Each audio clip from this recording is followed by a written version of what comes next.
इन दोस्तों, हमारा टॉपिक है मासा और लासा। तो इसके पहले मासा और लासा से पहले हमको दो चीजें जान लेना अति आवश्यक है कि हमारा भाज्य क्या होता है और भाजक क्या होता है। सबसे पहले हम इन दोनों चीजों को देख लें, उसके बाद फिर हम जो है इससे संबंधित क्वेश्चन करते हैं। चलिए, भाज्य क्या होता है? वह संख्या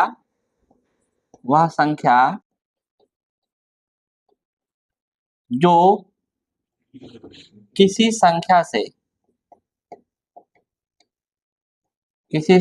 से पूर्णतः विभाजित हो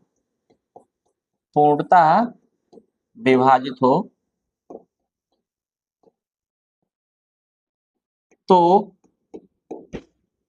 उस संख्या की भाज्य कहलाएगी। हम देखें भाजक क्या होता है। वह संख्या जो किसी संख्या को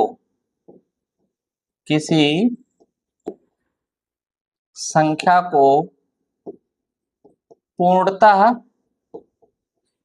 विभाजित करे।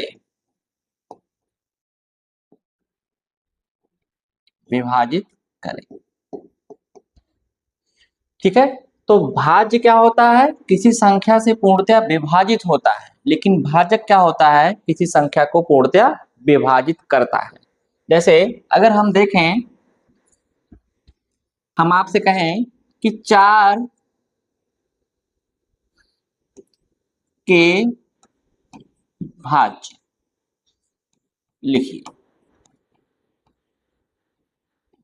हम आपसे पूछ लें कि 4 के भाज्य लिखिए, तो आप देख रहे हैं 4 जो है किन किन संख्याओं को पूर्णतः विभाजित करेगा। तो हम देखें यहाँ पर 4 को पूर्णतः विभाजित करेगा, 8 को विभाजित करेगा, 12 को विभाजित करेगा, 16 को विभाजित करेगा। इस तरह से देखें कि बहुत सारी संख्याएं हैं जो 4 से पूर्णतः विभाजित होंगी, यहाँ तक कि कह सकते हैं कि अनंत। तो 4 के भाज्य की संख्या असीमित है। हम ये नहीं कह सकते हैं कि बस इतनी ही संख्याएं जो हैं वही 4 से पूर्णतः विभाजित होंगी। तो देख रहे हैं यहाँ पर 4 की जो है भाज्य संख्याएं असीमित है, लेकिन हम कहें 4 के भाजक कौन कौन से हैं? तो 4 जो है सबसे पहले 1 से विभाजित होगा, फिर 2 से विभाजित होगा, फिर स्वयं से विभाजित होगा। यानी कि किसी भी संख्या के जो भाजक होते हैं उनकी संख्या निश्चित होती है, लेकिन भाज्यों की संख्या निश्चित नहीं होती है। तो इसी बेस पे हम कह सकते हैं कि हमारे जो भाज्य हैं, किसी संख्या के भाज्य हैं, वह अनिश्चित होते हैं, लेकिन हमारे जो भाजक होते हैं किसी संख्या के, उनकी संख्या निश्चित होती है। इस टाइप के क्वेश्चन भी पूछे जाते हैं। तो हमको ये भी ध्यान रखना है कि किसी संख्या के भाज्यों की संख्या सीमित होती है, भाज्यों की संख्या असीमित होती है, लेकिन भाजकों की संख्या सीमित होती है। चलिए, यहीं पर हम मासा का जिक्र कर लें। मासा क्या होता है? वह बड़ी से बड़ी भाजक जो किसी संख्या को 2 या 2 से अधिक संख्याओं को पूर्णतः विभाजित करे, वही हमारी क्या होती है? उन संख्याओं की मासा कहलाएगी। जैसे हम कहें कि 4, 8, 12 का मासा ज्ञात कीजिए। तो हम देख लें कौन सी ऐसी बड़ी संख्या है जो 4, 8 और 12 को पूर्णतः विभाजित कर लेगा। तो हम देखेंगे यहाँ पर 4 ऐसी संख्या है जो इन संख्याओं को पूर्णतः विभाजित कर लेगी, तो इसका मासा हमारा क्या हो जाएगा? 4 हो जाएगा। यहीं पर एक चीज जान लेना और भी जरूरी है कि अगर हमको 4, 8, 12 का मासा निकालना है, तो हम देख रहे हैं यहाँ पर मासा हमारा 4 आ गया। 4 हम देख रहे हैं इन संख्याओं में सबसे छोटी संख्या है, तो हमको ये ध्यान रखना है कि मासा जो होता है वह छोटी संख्या के बराबर हो सकता है, होता नहीं है। ध्यान क्या रखना है? हो सकता है, यानी कि जो मासा होगा वह छोटी संख्या के बराबर आएगा या उससे कोई छोटी संख्या आएगी। चलिए, इतना तो हम ऑप्शन को देख करके कंफर्म कर लेंगे। लेकिन यहाँ पर देखें, अगर हम कहें कि 4, 8 और 10 का मासा क्या होगा, तो आप बोलेंगे 2 होगा। ठीक है, अभी हमने इससे पहले क्या कहा कि मासा जो होता है वह छोटी संख्या के बराबर हो सकता है या छोटी संख्या से छोटी कोई संख्या होगी। तो छोटी यहाँ पर हम देख रहे हैं 4 से छोटी क्या आ रही, 2 आ रही है। लेकिन और भी एक चीज है, ये जो 2 है वह 4 को पूर्णतः विभाजित कर रही है, यानी कि 4 का भाजक है। तो हम ऐसा कह सकते हैं कि मासा जो है वह छोटी संख्या के बराबर हो सकती है या छोटी संख्या का कोई एक जो है अपवर्तक होगा या भाजक होगा या फैक्टर होगा। हम इतना चीजें कह सकते हैं कि जो है छोटी संख्या के बराबर या उसका कोई एक अपवर्तक इन संख्याओं का मासा हो सकता है। अच्छा, एक चीज और यहीं पर समझ लें कि अगर हमको बड़ी संख्याएं दी गई, बड़ी संख्याएं दी, जैसे कह दिया जाए 12, 14 और 18 का मासा निकालिए, तो हम क्या करें, हम ऐसी दो नियरेस्ट संख्याओं को चूज करें जिनका अंतर सबसे कम हो। तो अगर हम इन दोनों संख्याओं का अंतर निकालेंगे तो 2 आ जाएगा, इन दोनों संख्याओं का अंतर निकालेंगे तो 4 आ जाएगा। तो अंतर देख रहे हैं 2 आ गया, तो अंतर मासा हो सकता है, मासा हो सकता है, होता हम कंफर्म नहीं कह सकते हैं कि होगा ही, हो सकता है, या अंतर का कोई एक अपवर्तक। तो सबसे पहले हमको चूज क्या करना है कि ऐसी दो संख्याओं को लेना है जिसका अंतर कम हो। जैसे यहाँ पर हमने क्या लिया है, 12 और 14, 12 और 14 का अंतर 2 आ रहा है, 14 18 क्यों नहीं ले रहे हैं, 14 18 लेंगे तो अंतर 4 आ जाएगा, 12 और 18 का अंतर 6 आ जाएगा। इसलिए हम सबसे छोटा अंतर वाली ही संख्या लेंगे, तो 12 और 14 ही ले रहे हैं। तो देख रहे हैं अंतर 2 आ गया, और यही अंतर से देख लें क्या सारी संख्या विभाजित हो रही हैं। तो 2 12 को भी विभाजित करेगा, 14 को भी विभाजित करेगा और 18 को भी विभाजित करेगा। इस तरह से इसका मासा क्या हो जाएगा, 2 हो जाएगा। और भी हम कुछ एग्जाम्पल लेकर के इसको यहीं पर समझ लें। जैसे कह दिया जाए 100, 120 और 130 का मासा ज्ञात कीजिए। तो सबसे पहले हम देखें कि ऐसी दो संख्याएं लें जिनका अंतर कम हो, तो 120 और 130 को लेंगे तो इनका अंतर क्या आ जाएगा, 10 आ जाएगा। तो इस अंतर से देख ली क्या सारी संख्या विभाजित हो रही है। तो 10 100 को भी विभाजित करेगा, 120 को भी विभाजित करेगा, 130 को भी विभाजित करेगा, तो इसका मासा कितना हो जाएगा, 10 हो जाएगा। और भी एक दो एग्जाम्पल देखें, जैसे 100 हो गया हमारा, 120 हो गया और 100 हम 25 लेके चल रहे हैं, हमको का मासा निकालना। तो यहाँ पर भी ऐसी दो संख्याओं को चूज करें, अंतर कितना आ गया, 5 आ गया, 5 से सारी संख्याएं विभाजित हो जाएंगी, तो इनका मासा कितना हो जाएगा, 5 के बराबर हो जाएगा।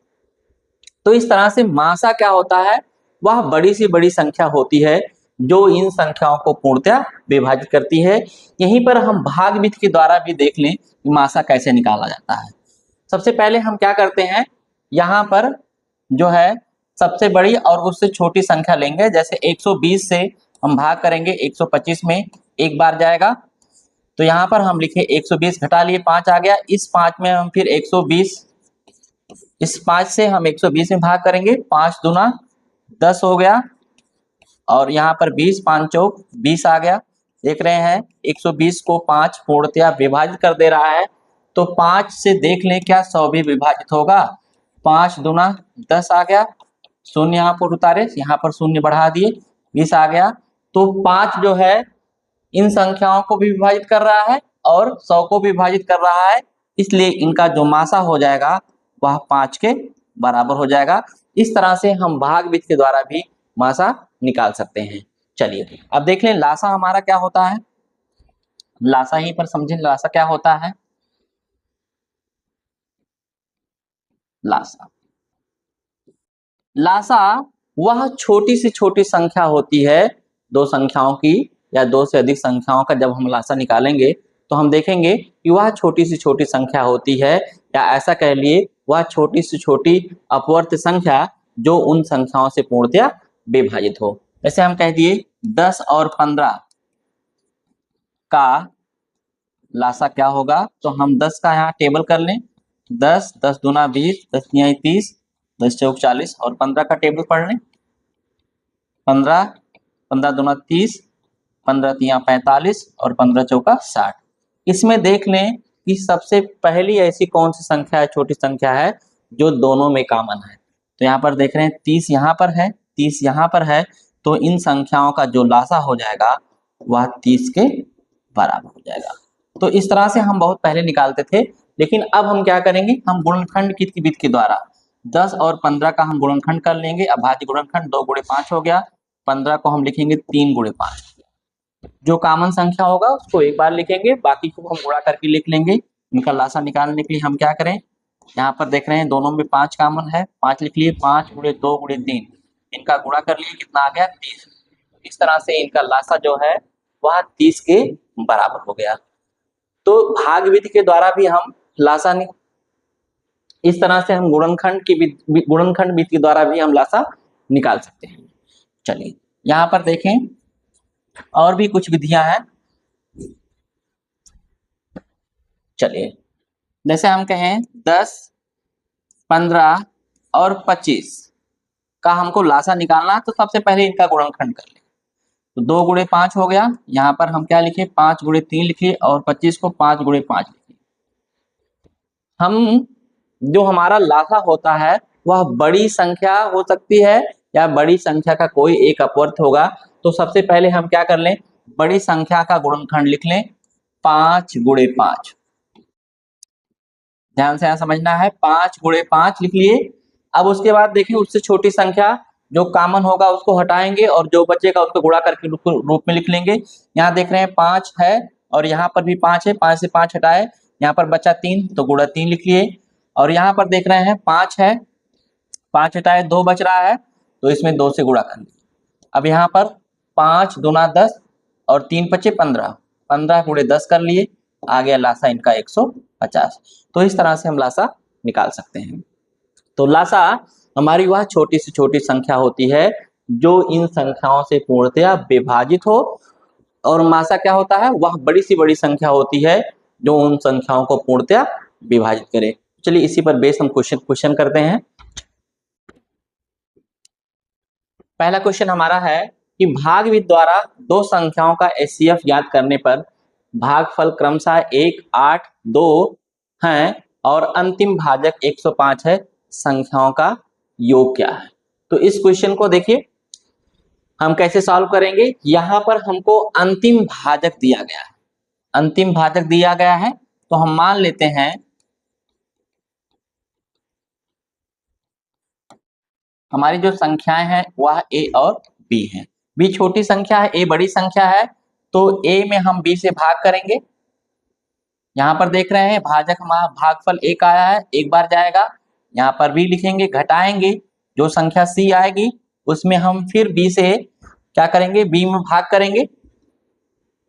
फिर यहाँ पर सपोज कर लीजिए यहाँ पर 8 बार गया है और यहाँ पर हमारा कोई अंक डी आ जाता है, घटा लेंगे, जो संख्या हमारी यहाँ पर आएगी उसमें हम फिर क्या करेंगे, सी में उससे भाग करेंगे और यहाँ पर सी में यहाँ पर सी आ जाएगा। यहाँ पर रिमाइंडर हमारा कितना आ रहा है, 0 आ रहा है और भागफल हमारा 2 आ रहा है और अंतिम भाजक हमारा 105 है, यानी कि ई जो है वह 105 के बराबर है। तो सबसे पहले हम सी निकाल लें। तो यहाँ पर हमारी जो सी हो जाएगी वह सी हो क्या जाएगा, 105 में हम 2 से गुणा कर लें, उसी के बराबर हो जाएगा और इसमें हम 0 जोड़ लें। तो सी बराबर हमारा हो गया 105 गुणे 2 धन 0, ये आ गया हमारा 210। अब हम निकालें क्या, सी हमारा निकल गया।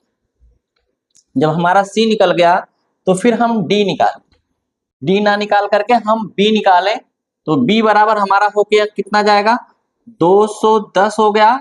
210 में हम 8 से गुणा किए और जो यहाँ पर रिमाइंडर बच रहा है वही इसमें जोड़ दें, ठीक है, तो बी के बराबर मिल जाएगा। रिमाइंडर हमारा कितना है यहाँ पर 105 मिल रहा है, तो 105 यहाँ पर जोड़ दे रहे हैं, गुणा कर लेंगे, 0 हो गया, 8 एकम 8, 8 दूना 16 प्लस 105, इन दोनों को जोड़ लेंगे, हमारा आ जाएगा 5, 8 और 6 1 7, 1785 आ गया। अब इसी से रिलेटेड हमारा ए है, ए भी हम निकाल लेंगे। ए बराबर कितना हो जाएगा 1785 यहाँ पर आ गया, और भागफल देख रहे हैं यहाँ पर 1 आ रहा है, और रिमाइंडर यहाँ पर देख रहे हैं सी रिमाइंडर हमारा है कितना 210 के बराबर है, यानी कि यहाँ वाली जो संख्या है उसी को जोड़ लेंगे, गुणा कर लेंगे 1785 धन 210, जोड़ लेंगे यहाँ पर 5 आ गया, 9 आ गया, 9 आ गया, 1 आ गया, 1995। हमसे पूछा क्या जा रहा है कि संख्याओं का योगफल, यानी कि हमसे पूछा जा रहा है a प्लस बी का योगफल। तो a प्लस बी यहाँ पर हम देख रहे हैं a हमारा आ गया है 1995, और 1995 में हम कितना जोड़ दें 1785 जोड़ दें, जो आ जाएगा वही हमारा आंसर हो जाएगा। 0 हो गया, और 9 9 18 हो गया, 10 10 7 17, और यहाँ पर 3 37 80, यानी कि हमारा सी विकल्प सही हो जाएगा। चलिए इसी से रिलेटेड अगला क्वेश्चन देखें।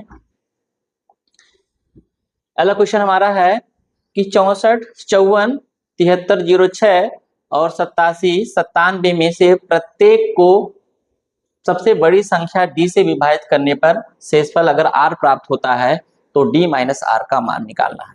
चलिए d से विभाजित करने पर शेषफल हमको r प्राप्त होता है। अगर शेषफल समान प्राप्त हो, अगर हमको 3 संख्याएं दी गई हो a b c, ये 3 संख्याएं दी गई हो और शेषफल समान प्राप्त हो, तो संख्या हमारी क्या हो जाएगी, जो अभीष्ट संख्या हो जाएगी वह हमारी हो जाएगी b माइनस ए सी माइनस बी, और इस तरह से हम कामा लिख करके क्या करेंगे, हम इनका अगर मासा निकाल, जो मासा आ जाएगा वही हमारा अभीष्ट संख्या हो जाएगा। चलिए तो हम पहले अभीष्ट संख्या निकाल लें। यहाँ पर देख रहे हैं 73 06 में से हम 64 54 घटा दें, और यहाँ 87 97 में से हम 73 06 घटा दें, देख लें कितना आता है। घटाएंगे यहाँ पर 2 आ जाएगा, और यहाँ पर 10 10 में से 5 गए 5 हो गया, और यहाँ पर बचा 12 12 में से 852 हो गया, और यहाँ पर हम चेक कर लें इनका अंतर निकाल लें तो 7 7 में से 6 के कितना आ गया 1 आ गया, यहाँ पर हमारा 9 हो गया, और यहाँ 7 7 में से 3 गए 4 हो गया, और 8 में से 7 घटा देंगे 1 आ जाएगा, 1491 आ जाएगा। अब हमको इनका क्या करना है, मासा निकालना है। तो मासा हम निकाल सकते हैं, क्या करें 852 में हम भाग कर लें 852 से 1491 में भाग कर लें, एक बार जाएगा 852 हो गया, यहाँ पर 11 में से 2 गए हमारा 9 आ गया, 8 यहाँ पर 3 आ गया, और 14 में से 8 गया 8 से 14, और फिर 852 एक बार हमारा जाएगा तो 639 आ गया, घटा लेंगे यहाँ पर 12 में से 9 गए 3 आ गया, यहाँ 4 14 में से हम क्या 4 में से 3 घटा देंगे 1 मिल जाएगा, और यहाँ हमको 2 मिल गया। 213 से फिर हम क्या करेंगे 639 में भाग करेंगे, 3 बार जाएगा तो यहाँ पर 639 आ जाएगा, कैंसिल हो जाएगा, यानी कि इनका जो मासा है, मासा हमारा हो जाएगा 213 हो जाएगा, 213 हो जाएगा। अब हम क्या करें, हमको आर निकालना है, तो आर निकालने के लिए हम 213 से 54 यहाँ पर 64 54 में भाग कर लें, भाग करके देख लें कि आर की वैल्यू कितनी आती है।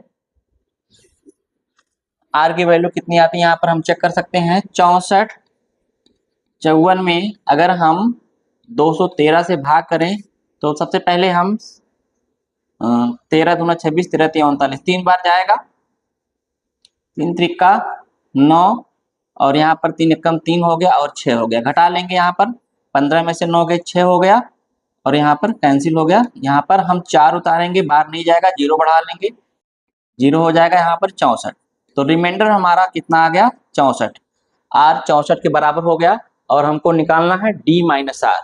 तो डी की वैल्यू हमारे कितना है 213, तो डी माइनस आर हम निकाल लेंगे, यानी कि 213 में से हम 64 घटा दें तो 13 में से 4 गए 9 आ गया, यहाँ पर शून्य बचा, 10 10 में से 6 घटा देंगे 4 आ जाएगा 1, 149 हमारा आंसर हो जाएगा, यानी कि इसका डी विकल्प सही हो जाएगा। चलिए अगला क्वेश्चन देखते हैं। अगला क्वेश्चन हमारा है कि दो संख्याओं का योगफल 1215 है और उनका महत्तम समापवर्तक 81 है।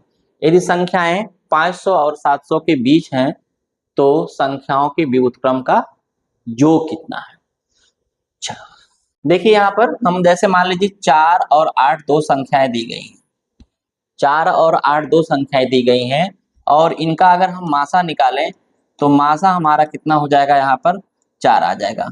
अगर इसको हम 4 गुणे 1 लिखें और 8 गुणे 2 लिखें तो यहाँ पर देख रहे हैं, सॉरी 4 गुणे 2 लिखें तो अगर यहाँ पर देखिए 4 कॉमन हो जा रहा है, इनका रेशियो निकालें तो 1:2 आएगा।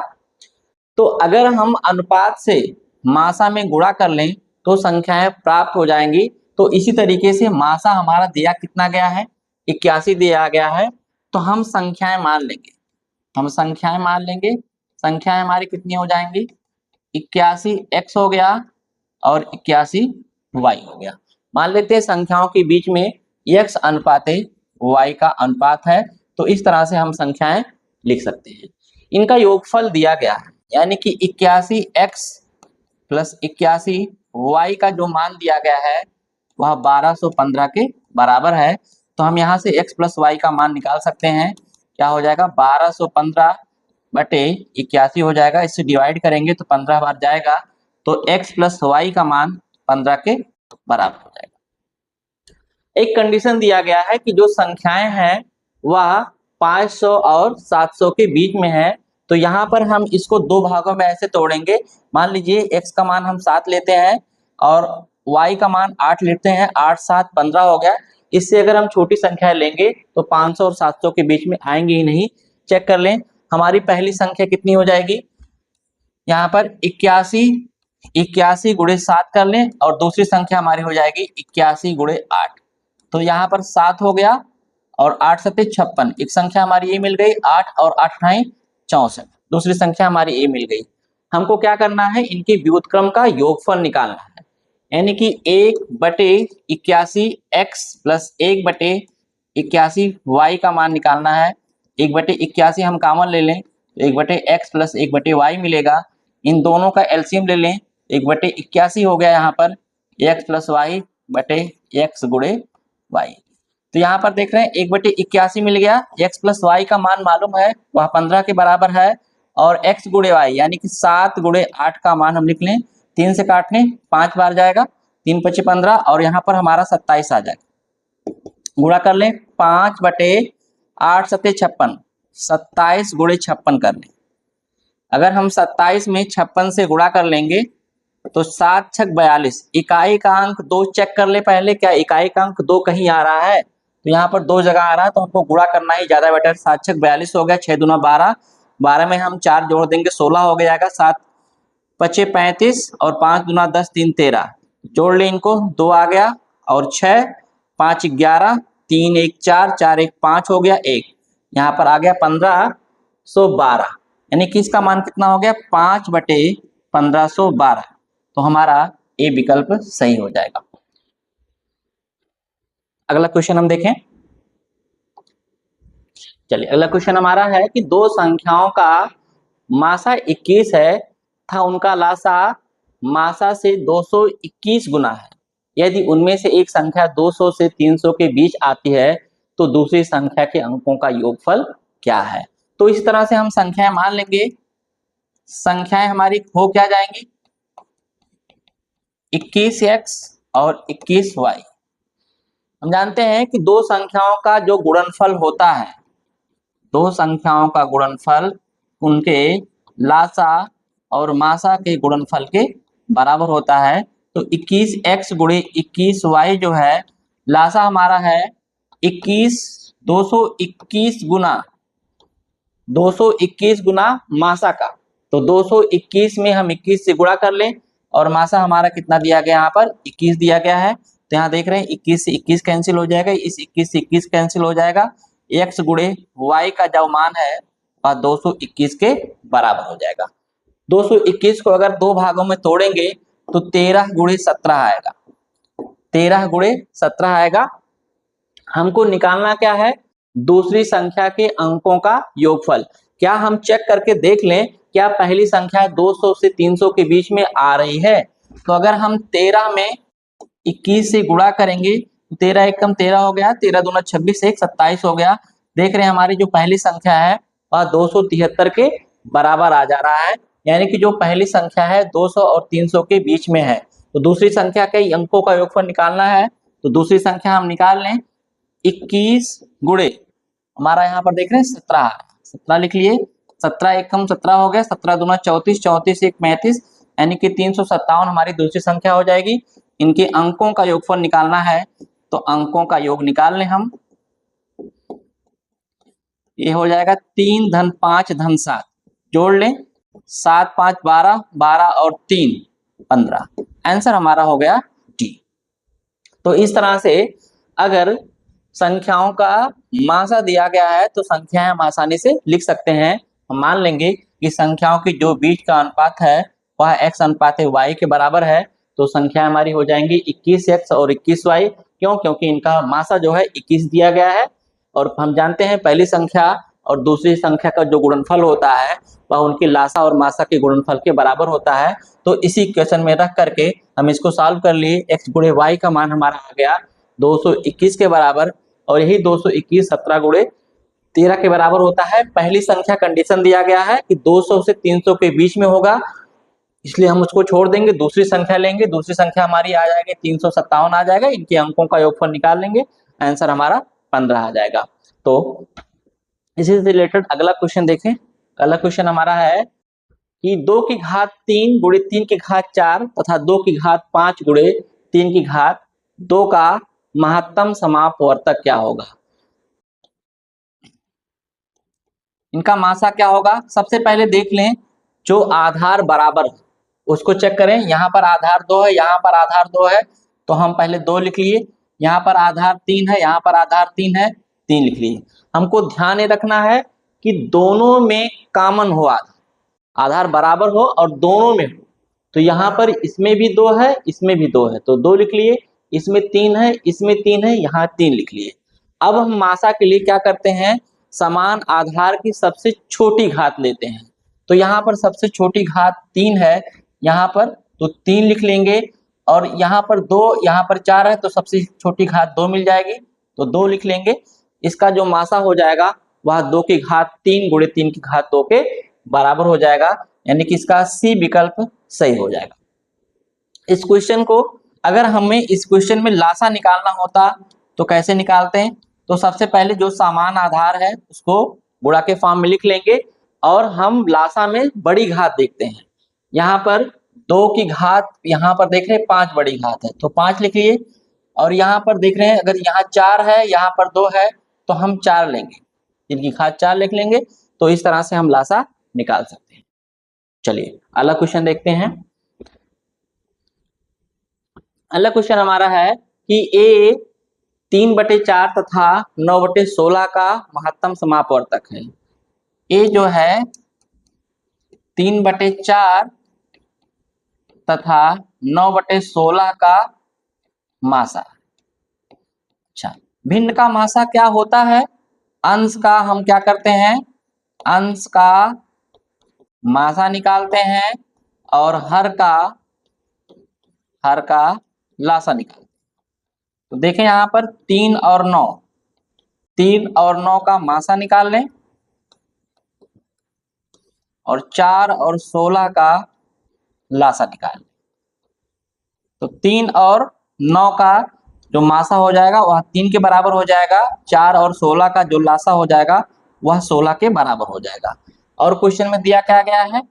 जो बी है वह 16/5 तथा 4/25 का लघुत्तम समाप वर्त है। 16/5 तथा 4/25 का लासा है। लासा हम कैसे निकालते हैं? भिन्न का अंश का लासा निकालते हैं, और हर का मासा निकालते हैं। तो यहाँ पर देख रहे हैं 4 और 16 का लासा 16 हो जाएगा, और जो मासा हो जाएगा 5 और 25 का वह 5 के बराबर हो जाएगा।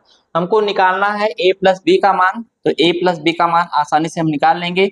a का मान अभी देखें हम 3/16 आया है और b का मान हमारा आया है 16/5। एलसीएम निकाल लेंगे, 16 और 5 का लासा हो जाएगा 16 × 5 = 80 हो गया। इसका इसमें गुणा करेंगे 3 × 5 = 15 हो जाएगा। 16 में 16 से गुणा करेंगे 256 के बराबर आ जाएगा। जोड़ लेंगे तो यहाँ पर 1 आ गया, 5 1 6 1 7 आ गया, 1 आ गया, 80 आ गया। हमारा आंसर हो जाएगा 271/80। 271/80 यानी कि हमारा सी विकल्प सही हो जाएगा। तो इस तरह से इंपॉर्टेंट क्वेश्चन भी है। अंश का अगर हमको भिन्न दिया गया है और भिन्नों का लासा और मासा निकालना है, तो मासा निकालते समय ध्यान रखेंगे अंश का मासा निकालेंगे, हर का लासा निकालेंगे। और लासा निकालते समय क्या ध्यान रखेंगे कि हमको अंश का लासा निकालना है और हर का मासा निकालना है। चलिए अगले क्वेश्चन की तरफ। ये वह 3 अंकों की सबसे छोटी संख्या है जो 3, 4 और 5 से विभाजित करने पर क्रमशः 1, 2 तथा 3 शेषफल देती है।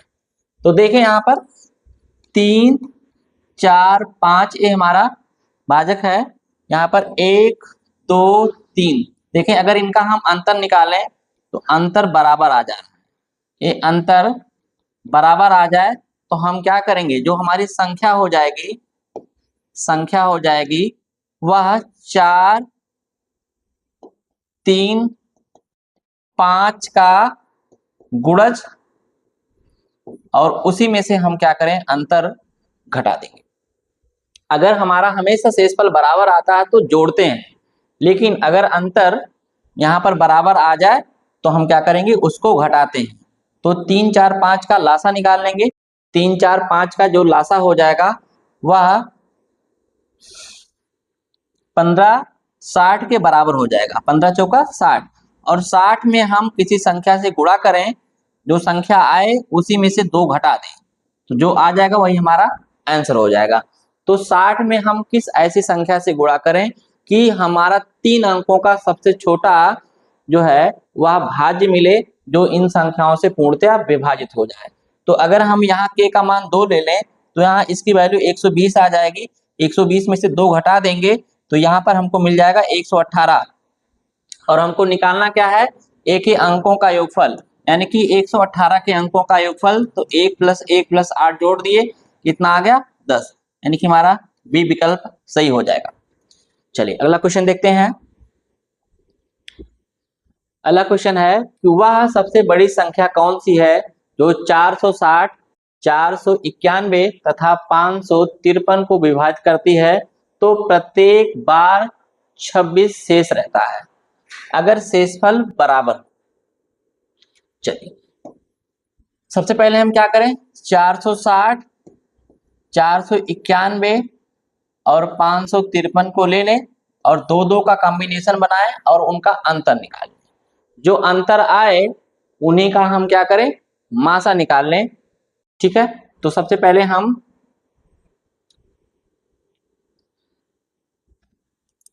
491 में से 460 घटा लें, 553 में से 491 घटा लें और 553 में से हम 460 घटा लें।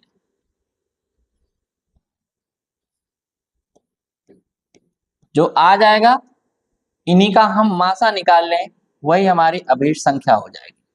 यहाँ घटा लें तो हमारा यहाँ पर 31 आ जाएगा, 3 में से 1 घटेगा 2 और यहाँ पर हमारा 15 में से 9 घटा देंगे 6 आ जाएगा, 62 हो जाएगा।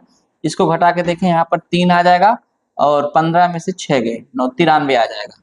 इनका अगर हम मासा निकाल लें तो मासा हमारा कितना आ जाएगा 31 आ जाएगा, यानी कि हमारा सही उत्तर 31 हो गया। हम आंसर चेक भी कर सकते हैं, 460 में हम 31 से भाग करके देख लें क्या हमारा शेषफल 26 आता है। तो यहाँ पर देखें एक बार जाएगा 31 हो गया, 5 1 0 और 31 में हम 4 से गुणा करें 4 बार जाएगा तो 4 आ गया यहाँ पर और 4 3 12 आ गया, घटा लेंगे तो 26 आ जाएगा, यानी कि हमारा आंसर सही है। तो इस तरह से हमारा डी विकल्प सही हो जाएगा। चलिए इसी से रिलेटेड अगला क्वेश्चन देखते हैं। अगला हमारा क्वेश्चन है कि 56, 57 और 58 का लघुत्तम समापवर्त k है, तो 56, 57, 58 और 59 का लघुत्तम समापवर्त क्या होगा। यहाँ पर देख रहे हैं इन तीन संख्याओं का दिया गया है, 56, 57 और 58 का लासा हमको दिया गया है। यह लासा जो है वह k के बराबर है। हमको निकालना क्या है, 56, 57, 58 और 59 का लासा निकालना। देख रहे हैं यहाँ पर 59 जो हमारी क्या है, अभाज्य संख्या है, अभाज्य संख्या है। तो इनके लासा में अगर हम इस अभाज्य संख्या से गुणा कर दें तो ही हमारा आंसर हो जाएगा। क्या करें, k में हम 56 से गुणा कर लें, यानी कि 56 के इसका आंसर हो गया, तो हमारा सी विकल्प सही हो जाएगा। अगला क्वेश्चन देखते हैं। अगला क्वेश्चन हमारा है कि दो संख्याओं p तथा q का महत्तम समापवर्तक और लघुत्तम समापवर्तक क्रमशः a और b हैं। यदि a प्लस b बराबर p प्लस q हो तो a cube plus b cube का मान क्या होगा। तो ये बहुत ही इंपॉर्टेंट क्वेश्चन है, बहुत बार हमारा सीजीएल में पूछा गया है, एसएससी सीजीएल में पूछा हुआ क्वेश्चन है। और इस क्वेश्चन को हम रट भी लें, यहाँ पर कलम ना चलाना पड़े, इसका आंसर हमारा यही हो जाएगा। लेकिन देखें आंसर कैसे आता है। सबसे पहले देखिए, दो संख्याओं का महत्तम समापवर्तक और लघुत्तम समापवर्तक दिया गया है। तो मासा हमारा a है और लासा हमारा b है। हम जानते हैं कि दो संख्याओं का जो गुणनफल होता है वह उनके लासा और मासा के गुणनफल के बराबर होता है। तो यहाँ पर संख्याएं हमारी दी क्या गई हैं, p और q दी गई हैं। तो p गुणे q का जो मान हो जाएगा वह a गुणे b के बराबर हो जाएगा। लेकिन और भी दिया गया है, क्या दिया गया है कंडीशन, a प्लस b बराबर दिया गया है, p प्लस q दिया गया है। तो सबसे पहले हम इसी का मान निकालना है, तो यही लेके चल रहे हैं, a cube plus b cube. हम विस्तार कर लें तो a प्लस b मिलेगा यहाँ पर, और क्या मिलेगा, a square plus b square minus ab मिलेगा। तो यहाँ पर हम a प्लस b की जगह पर p प्लस q लिख सकते हैं, लिख लिए। यहाँ पर थोड़ा संशोधन कर लें, a square plus b square minus plus, अगर हम 2ab जोड़ दें और 2ab घटा दें तो कोई फर्क पड़ने वाला नहीं, इक्वेशन में घटा दिए। यहाँ पर हमको मिल गया p प्लस q मिल गया। और अगर इनको हम कंबाइंड करके लिखेंगे तो यहाँ पर हमको मिल जाएगा a प्लस b का होल स्क्वायर माइनस 3ab। अगर हम इन दोनों समीकरण को देखें तो यहाँ से हमको क्या मिल जाएगा, a cube plus b cube, a बराबर हमको मिल जाएगा p प्लस q गुणे, यहाँ पर a प्लस b की जगह पर हम p प्लस q का होल स्क्वायर लिख सकते हैं, और यहाँ पर माइनस हमारा हो जाएगा 3pq। क्यों, क्योंकि ab जो है वह pq के बराबर है। तो देख रहे हैं फिर हमारा वही इक्वेशन बन गया। तो इसका जो मान हो जाएगा वह p cube plus q cube के बराबर हो जाएगा। तो इस तरह से हमारा सी विकल्प सही हो जाएगा। तो इस क्वेश्चन को हम रट लें, क्योंकि इसमें कोई संशोधन होने वाला नहीं है। अगर इस तरह से क्वेश्चन हमारे एग्जाम में पूछे जाते हैं तो अगर हम इस क्वेश्चन को रटे रहेंगे तो लगाना हमको नहीं पड़ेगा और हम क्वेश्चन को टिक करके आगे बढ़ जाएंगे।